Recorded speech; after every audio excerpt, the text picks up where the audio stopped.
എടാ മനു, നീ ഡൽഹിന്ന് എപ്പോ എത്തി? ഇന്നലെ എത്തിയുള്ള രൂപേട്ടാ. നിന്റെ ഡോക്ടർ പറഞ്ഞൊക്കെ എവിടം വരെ ആയി? ഇന്ന് 1 വർഷം കൂടി ഉണ്ട് രൂപേട്ടാ. അത് കഴിഞ്ഞ ഡോക്ടർ മനു ബാലകൃഷ്ണൻ, നമ്മുടെ സ്വന്തം ഹോമിയോ ഡോക്ടർ. ചേട്ടാ പുതിയ ഫാമൊക്കെ തുടങ്ങിയിട്ടല്ലോ. ഒന്നും പറയണ്ട, ആകെ കഷ്ടകാലമുണ്ട്. 2 പശുക്കൾക്ക് കുളമ്പ് രോഗം, ഒരെണ്ണത്തിന് തേയിലേറിയ, ഇനി ഒരെണ്ണത്തിന് അകിട് വീക്കം. പാലാണെങ്കിൽ തീരെ കുറവ്. അസുഖം വന്ന് അതുങ്ങൾ ഭക്ഷണം പോലും നേരെ കഴിക്കണില്ലടാ. ചേട്ടൻ മരുന്നൊന്നും കൊടുത്തില്ലേ? ഒന്നും കൊടുത്തിട്ട് ഒരു പ്രയോജനമില്ല. കോവിറ്റിന്റെ മരുന്ന് കൊടുത്തു നോക്കിയാ? ഇല്ല.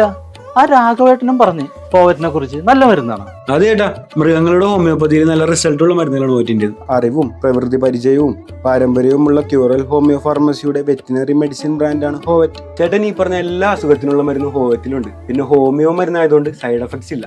കൊടുത്തു കഴിഞ്ഞാൽ ഉടനെ തന്നെ റിസൾട്ടും കിട്ടും. എങ്കിൽ ഓവറ്റിന്റെ മരുന്ന് തന്നെ കൊടുത്തു നോക്കാം. എല്ലാവരും ഓവറ്റ് സജസ്റ്റ് ചെയ്യുന്നുണ്ട്. ധൈര്യമായിട്ട് ഹോവറ്റ് കൊടുത്തു. പശുക്കളൊക്കെ നല്ല ഹാപ്പി ആയിട്ട് കറവ് തരും.